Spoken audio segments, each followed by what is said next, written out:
Feche seus olhos, vamos orar.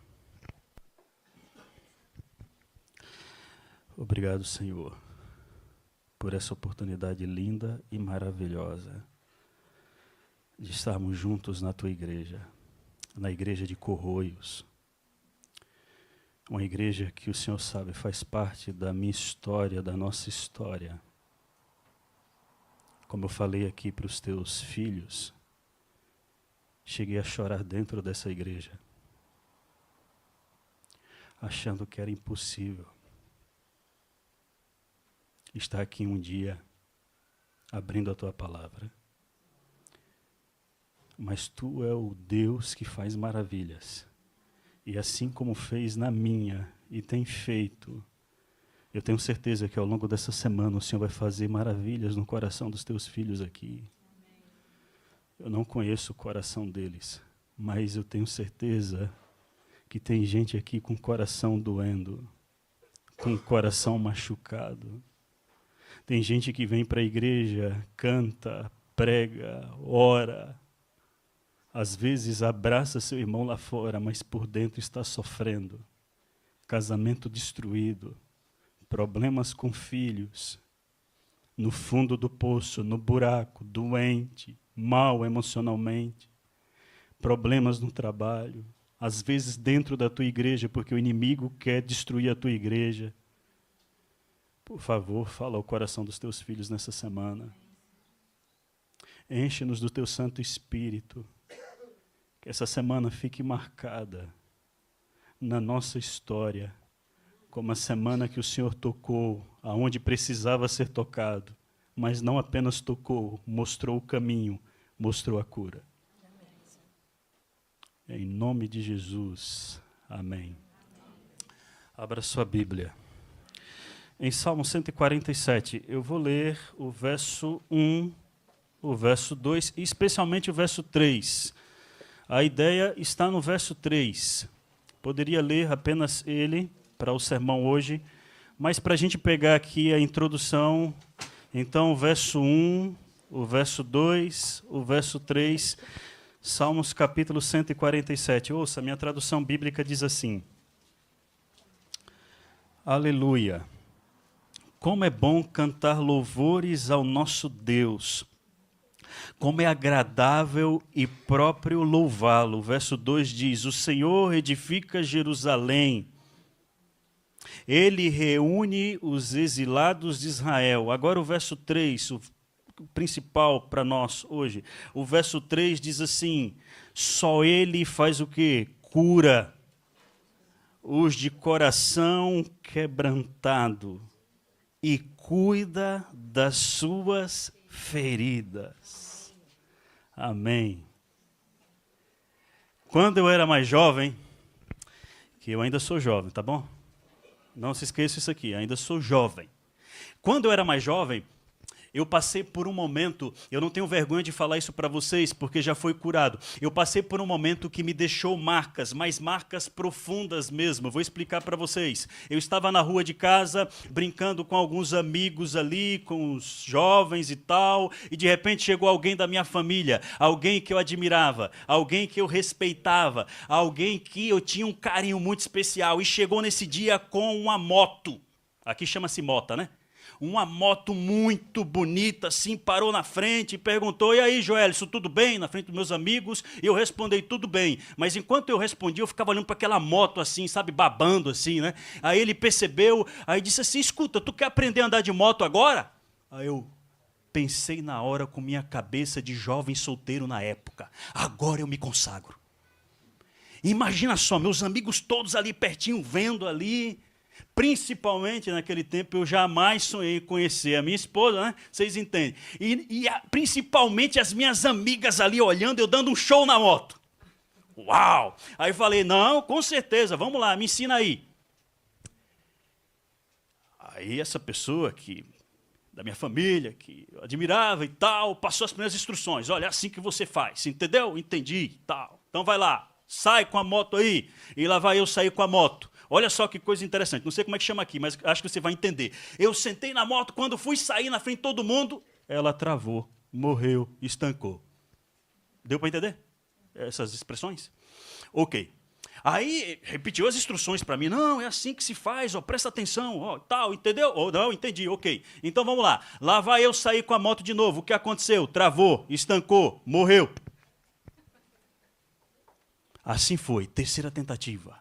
Quarta tentativa. Quinta tentativa. Sexta. Chegou na sétima. O número da perfeição. Olha só, o número da perfeição. Agora sim. Eu peguei direitinho ali, agora vai. E quando eu fui sair com a moto, estancou, travou, morreu. Essa pessoa da minha família, sabe, perdeu a paciência. E gritou na frente de todos que ali estavam. Você é um burro mesmo. Burro! Pegou a moto e foi embora. Que momento duro. Que momento difícil. Que momento delicado. Lá se foi, se lembra? O agora eu me consagro. E em vez dos aplausos que eu esperava, a dor, a vergonha, a humilhação. O tempo passou porque o tempo passa. Meses atrás aconteceu algo curioso lá em casa. Vou falar aqui. Vou falar porque vocês vão entender. Não tem vergonha não. Minha filha, que estava cantando aqui na frente, ela estava tentando abrir a porta lá de casa. Mas a porta lá de casa é difícil de abrir. Sabe aquelas portas meio complicadas, impressionante. Não sei como inventaram isso, mas tudo bem. E aí o que acontece? Quando eu olhei para aquilo, né, claro, eu como um homem de Deus, ó, servo do Senhor, cristão, um pai amoroso, carinhoso, paciente, me aproximei dela e disse, ó, minha filha, é o seguinte, é assim que se faz, presta atenção no papai, ok? Entendeu? Então pega a chave aí, vai lá. A chave rodou e não abriu. Não, mas eu muito paciente, amoroso, cristão e tal. Repeti, não, minha filha, é assim, presta atenção. Você entendeu? Entendi. Então tá bom, vai lá.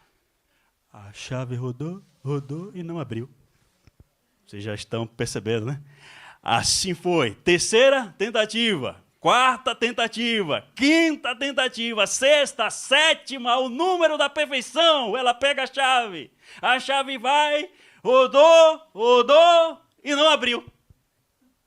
Gente, nessa hora, minha cabeça assim começou a fumaçar, sabe? Fumaça. Quem gosta dessa receita, se você pegasse um azeitinho, jogasse em cima da minha cabeça, um ovinho ali, jogasse um pouquinho de sal, fritava, que era uma beleza. Fumaçando, fiquei vermelho igual um tomate. E aquela mesma palavra, olha só, olha que coisa interessante, aquela mesma palavra do passado, aquela mesma palavra que me feriu, aquela mesma palavra que me deixou humilhado no buraco, ficou gravada na minha mente, no meu coração, em termos mais técnicos, no meu inconsciente. Ela vem, só que aquela palavra agora ela vem de que forma? Para o sexo feminino. A diferença era essa, veio para o sexo feminino, você é uma burra mesmo. E ela veio, e quando ela veio eu percebi assim, e eu segurei em nome de Jesus e não falei. A palavra, gente, chegou assim no dente, sabe quando ela chega no dente assim? Mas Jesus me ajudou e eu não falei. Agora eu vou abrir um parênteses aqui na mensagem que não estava no roteiro, mas a minha filha está aqui no primeiro banco. E vocês vão entender esse momento fofo, que serve para todos. Você é inteligente, meu amor.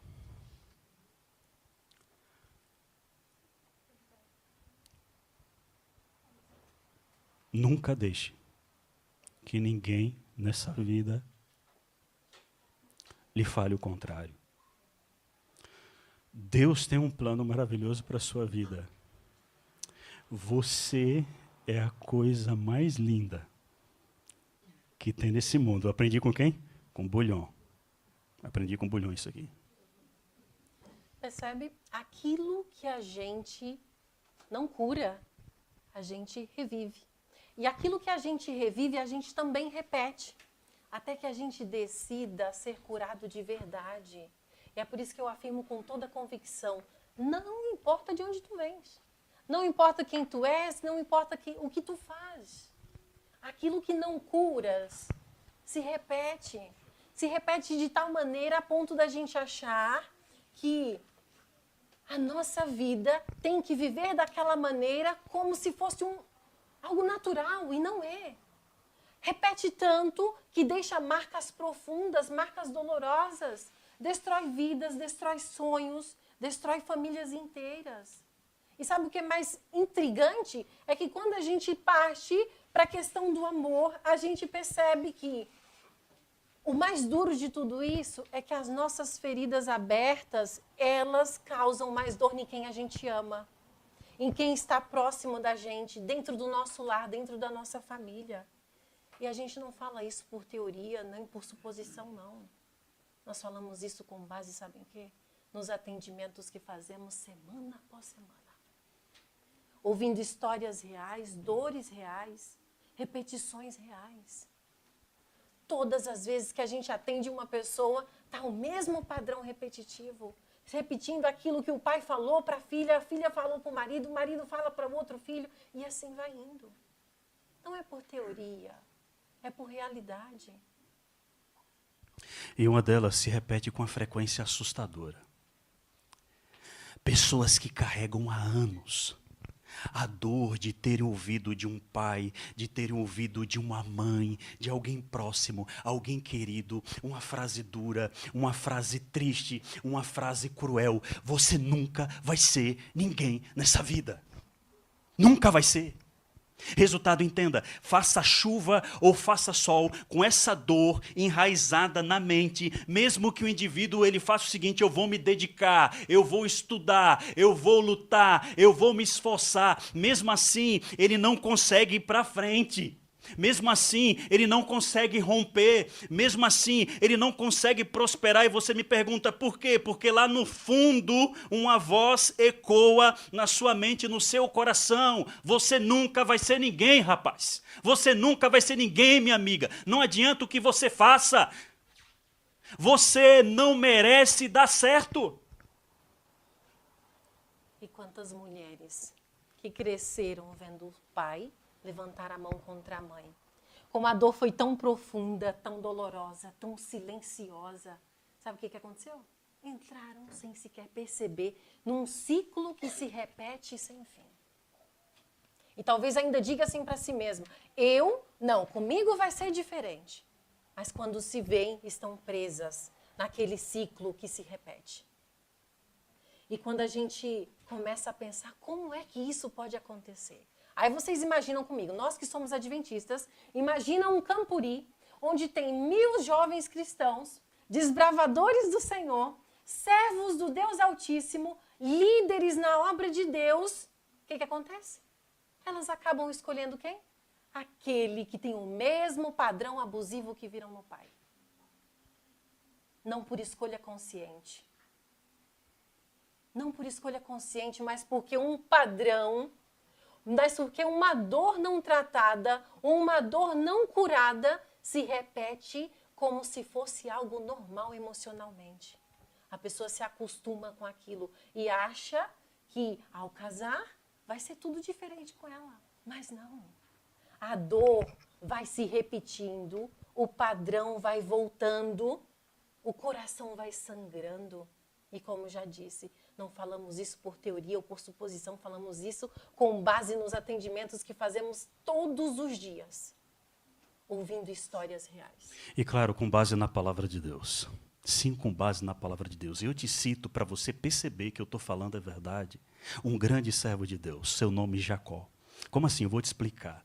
Jacó, ele viveu boa parte da sua vida repetindo o mesmo padrão. O mesmo padrão, lógico, espiritual. Mas por que não dizer, de certa forma, emocional? Qual que era o padrão? Era o engano, era a manipulação. Esse drama vinha da sua família desde cedo e foi passando, para vocês terem uma ideia, de geração para geração. Eu vou te mostrar na Bíblia para você ter uma ideia. Por exemplo, em Gênesis, olha só, em Gênesis capítulo 25, a gente não vai ler aqui porque são muitos textos. Em Gênesis capítulo 25, do verso 29, depois você pode ver, até o verso 34. Lá, o que é que a Bíblia diz? Jacó Ele faz o seguinte, ele bola um plano, ele bola uma ideia, ele manipula quem? O seu irmão Esaú. Para quê? Para obter a primogenitura. Aí o que acontece? O exemplo número 2, perceba o padrão. Exemplo número 2. Quando a gente vai para Gênesis capítulo 27, Gênesis capítulo 27, do verso 1 ao verso 29, olha o que é que a Bíblia vai dizer lá. Em determinado momento, Jacó se une com sua mãe, a sua mãe, Rebeca. E o que é que eles fazem agora? Olha o mesmo padrão. Eles bolam um plano, engano, manipulação. Para quem? Para enganar Isaac, para receber a bênção. Aí quando a gente vai para frente na história de Jacó, olha que coisa interessante. Agora, se não me falha a memória, é em Gênesis capítulo 29. Eu creio que talvez do verso 18 até o verso 27. Bem, vocês vão se lembrar da história. Em determinado momento, o que é que acontece na vida de Jacó? Perceba o padrão. Agora é alguém que manipula ele, que engana ele. Labão, o seu sogro. Mais um exemplo para você da história de Jacó. Em Gênesis capítulo 31, se não me falha a memória, é do verso 19 até o verso 35, se não me falha a memória. Lá a gente percebe outra coisa interessante. Olha só, Jacó sofrendo as consequências do engano, Jacó sofrendo as consequências da manipulação de quem? De Raquel, sua mulher. O que ela faz? Ela rouba, ela esconde os ídolos de Labão. Impressionante, não é? Mesmo depois de tantos anos, mesmo já sendo pai de família, mesmo Jacó já tendo prosperado financeiramente, o que acontecia? O padrão continuava ali. A dor não curada, ela seguia o quê? Se repetindo. Vez após vez, como ele acabou de citar aqui. O padrão repetitivo, sempre. O ciclo vicioso de um trauma não tratado, de uma dor não curada. Quando a dor não é curada, o padrão se repete. Quer mais uma prova? Gênesis 32, a gente não vai ler para ganhar tempo, mas do verso 3 ao verso 20... a gente vai perceber mais uma vez Jacó prestes a reencontrar seu irmão Esaú, tentando manipular a situação mais uma vez. Mais uma vez, Jacó tentando manipular a situação. E o que ele faz ali? Ele planeja, ele divide o povo, ele envia presentes, ele cria estratégias, como se dissesse ainda para si mesmo: se eu tiver no controle, se tudo aqui fora estiver perfeito, nada vai dar errado. Mas por dentro, a realidade era outra. Por dentro era a dor. Por dentro era o trauma. Por dentro era o medo, a culpa, a dor não tratada. Percebe? É por isso que falamos para você. Aquilo que a gente não cura, a gente revive. E aquilo que a gente revive, a gente repete. Até que decida ser curado de verdade. Mas Jacó, ele não permitiu que isso durasse para sempre em sua vida. Deus, que é o Deus maravilhoso, não permitiu que esse padrão durasse para sempre na vida de Jacó. O que é que aconteceu? Você se lembra mais ou menos?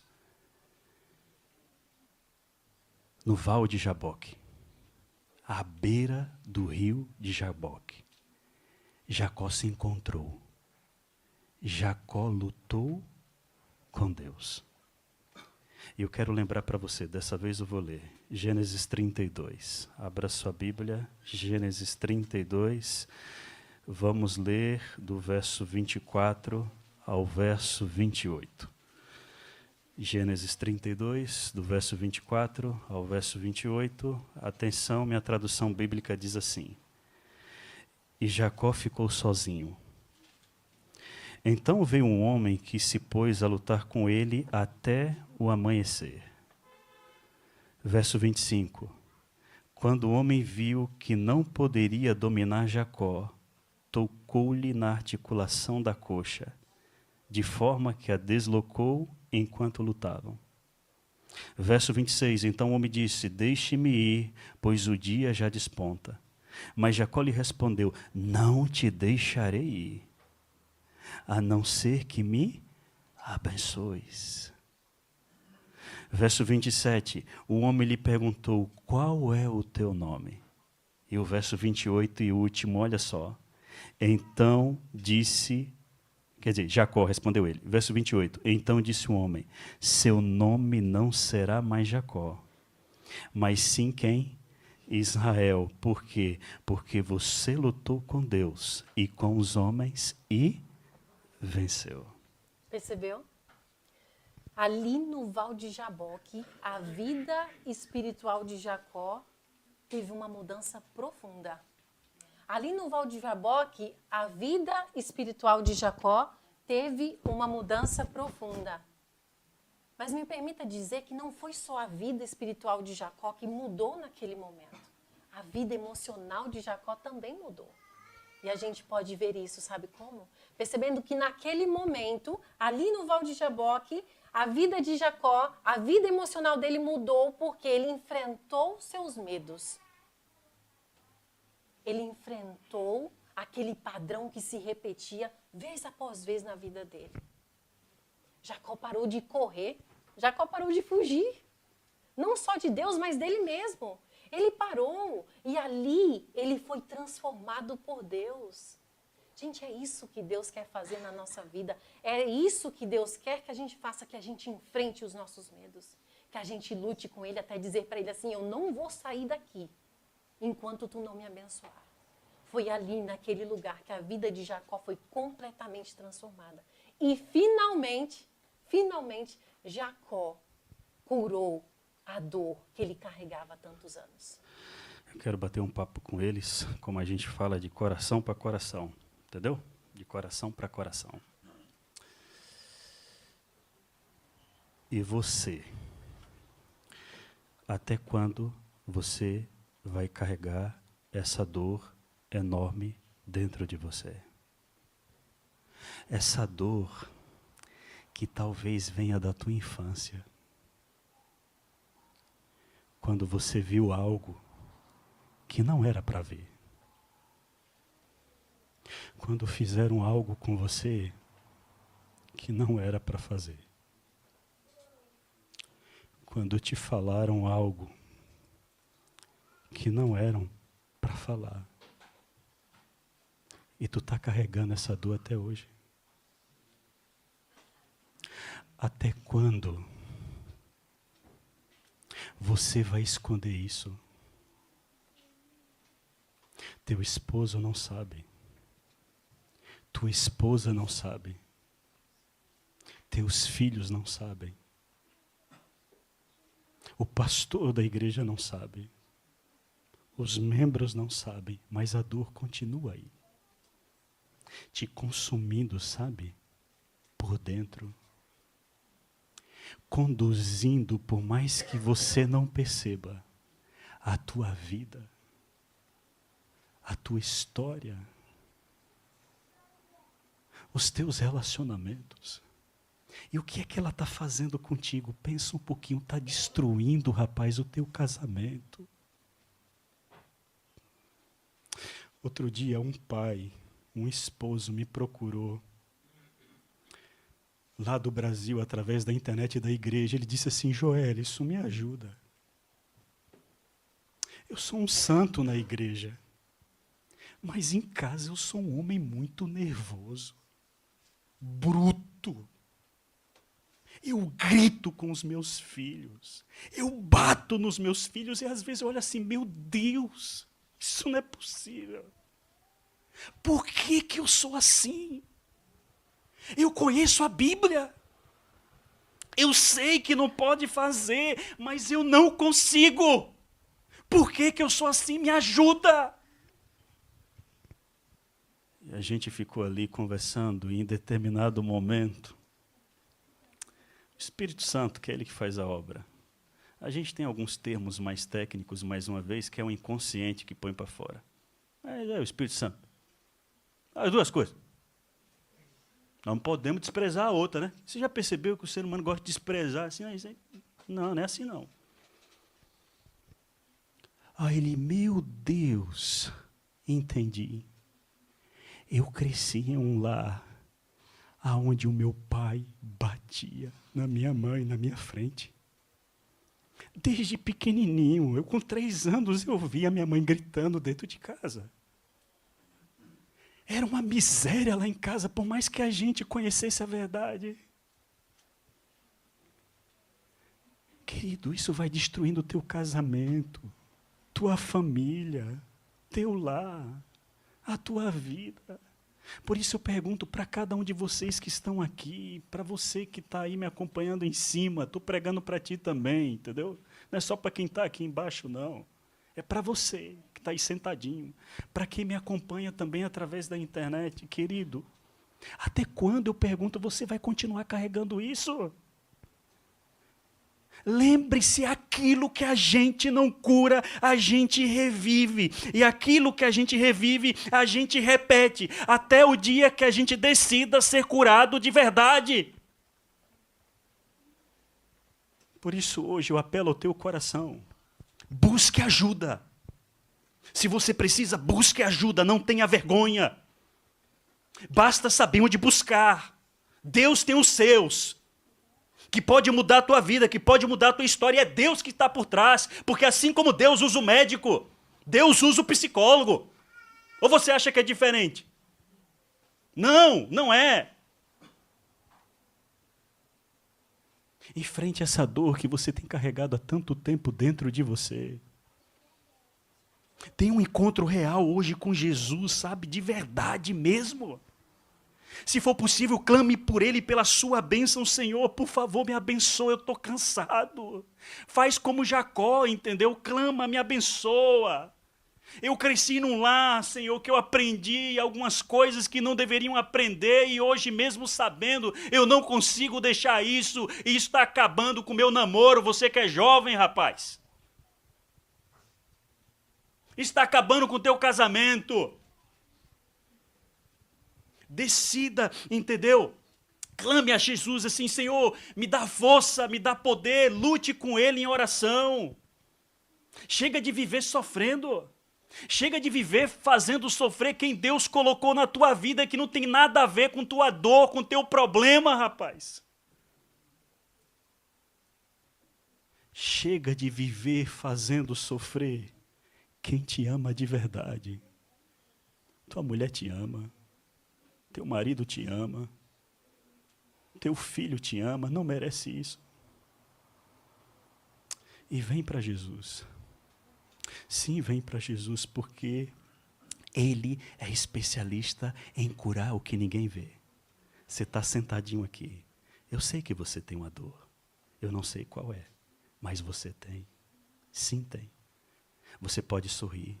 Você pode abaixar a cabeça. Você pode fazer de forte. E talvez você está se fazendo de forte porque você aprendeu isso de uma forma.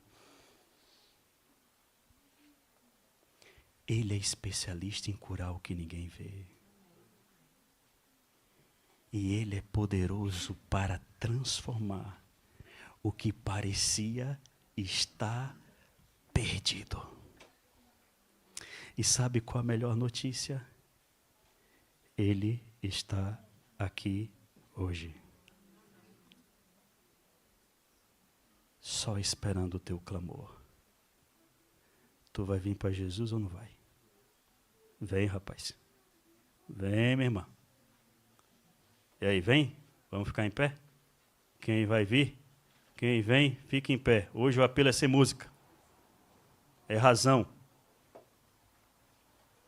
Levante-se, você que me acompanha lá em cima também. Te levanta aí. Não estou te vendo, não tem importância nenhuma. Mas Jesus está vendo. Levante-se. Nós vamos cantar um hino muito bonito do nosso inário. Eu queria que vocês prestassem atenção em cada palavra. E depois eu queria fazer uma oração. Vamos louvar o Senhor.